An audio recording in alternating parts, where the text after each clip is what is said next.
Here's a quick video on how to change the oil in a 2007 Toyota 4Runner 6-cylinder. Some of the things you'll need: I use 5W30 motor oil. It takes about 5.5 quarts. I usually have another half quart from the last one that I used to get it to the right level. I change my oil frequently enough. I don't worry too much about which oil filter I'm using, but I found that this Fram ToughGuard TG3614 works just fine. And every time I pull it off, it still looks in good shape. Got some paper towels. I usually don't need a filter wrench, but I have it here just in case you need it.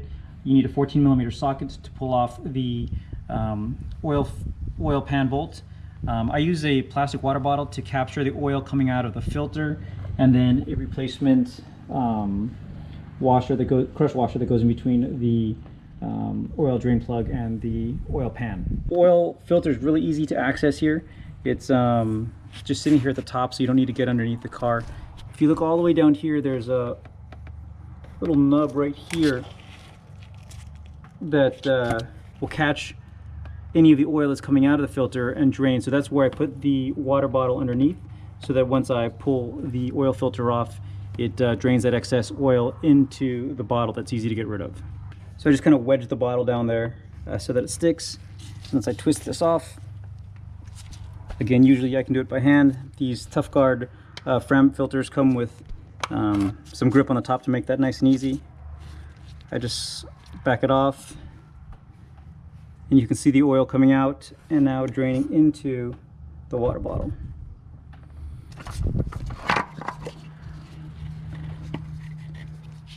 So I'll pull this off. I usually bring the car in and do this on my coated garage floor, so that if I spill any oil, it's no big deal. Since I'm lazy and I don't want to move motorcycles, I just went ahead and laid some cardboard out here. It's also easier for me just to not get dirty as I'm getting underneath the car here. Since my truck's lifted about 2 inches, it's really easy to get underneath it without actually using any jacks. But if you don't have your car lifted, and actually before I did, I was still able to get under it. It was just a little tighter squeeze. There's a jacking point right here. There's this protrusion on this engine guard here that's connected right to the frame. This is a great place in the center to jack it up. Otherwise, along the frame on either side are good jacking points as well if you need to lift it up. Again, in my case, I don't need to. I've got my drain pan here.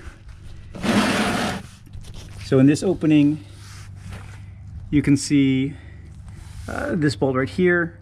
It's a 14mm bolt. Just back that out to drain the oil.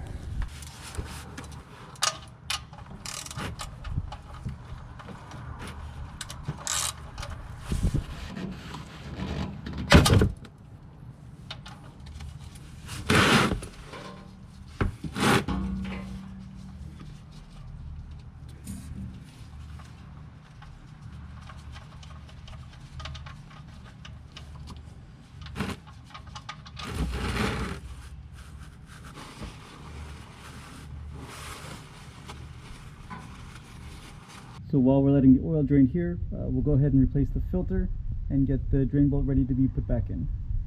So on the new filter, I like to take a little bit of new oil and just rub my finger around the rubber gasket so that get a nice even coat. Kind of hard to do while holding the camera. So that's ready to go, and I'll bring it back up here. Most of the oil has drained out from the old filter, but I like to just go ahead and clean up especially the machine surface that mates to the gasket. Got some paper there, I need to be careful with that.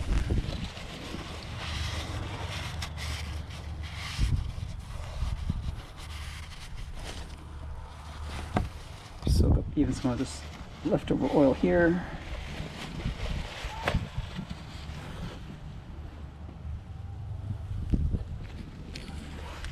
And then go ahead and very carefully, to make sure you don't get any cross-threading, throw it on the new filter.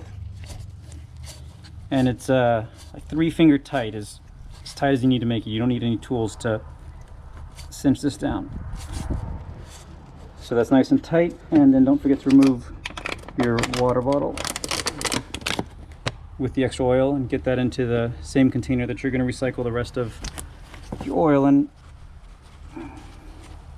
Clean up any loose drops there.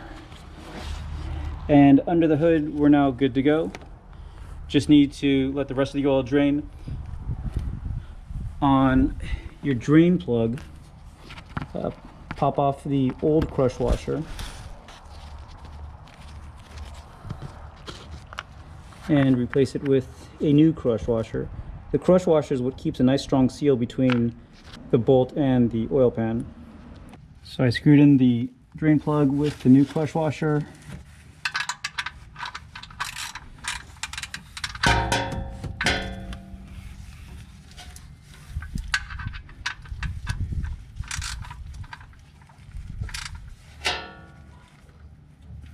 And you can feel the washer crushing. So back under the hood, we need to now replace all the oil. Take off the oil cap, and it mentions here the oil that you need, 5W30. I like this wide funnel. It makes it a little bit easier as you're pouring in the oil. And I usually just pour in the full 5 quarts because that's always at least enough.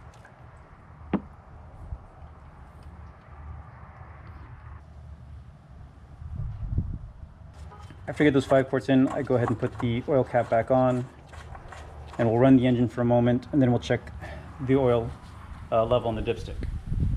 So back inside the car, I'm going to go ahead and start up the motor and let it run for a second just to get all the oil through. Actually, I like to turn it off and turn it back on. Again, just to get things cycling through.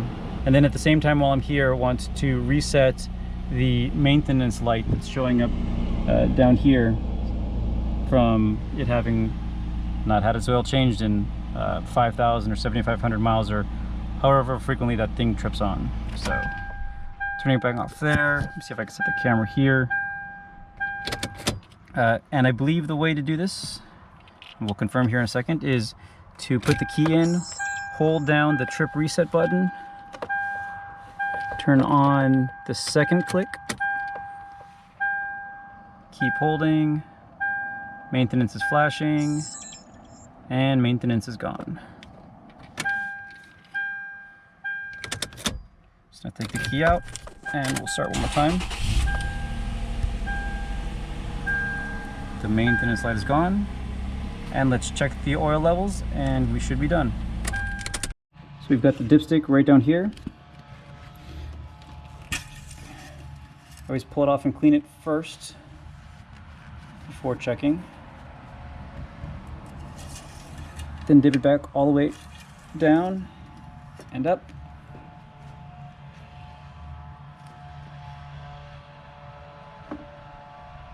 It's hard to see on camera, but the line is right here, just high of halfway. I'm not sure, so I look at the camera screen if that's reflecting or not, but if you look carefully, you can just see where the oil, especially when the oil is clean, it's hard to see, but again, just about half. So I'm going to see if I don't have another half a quart to put in to get a little closer to the top. But I change the oil frequently enough on this car, and it doesn't eat any oil, that I'm not concerned with it being right there at the half level. So if you do top it off or add a little more, you can take that step. Otherwise, at this point, we're good. So get the dipstick back into the engine, get all of your oil cleaned up, the car closed up, and you're done. Thanks for watching.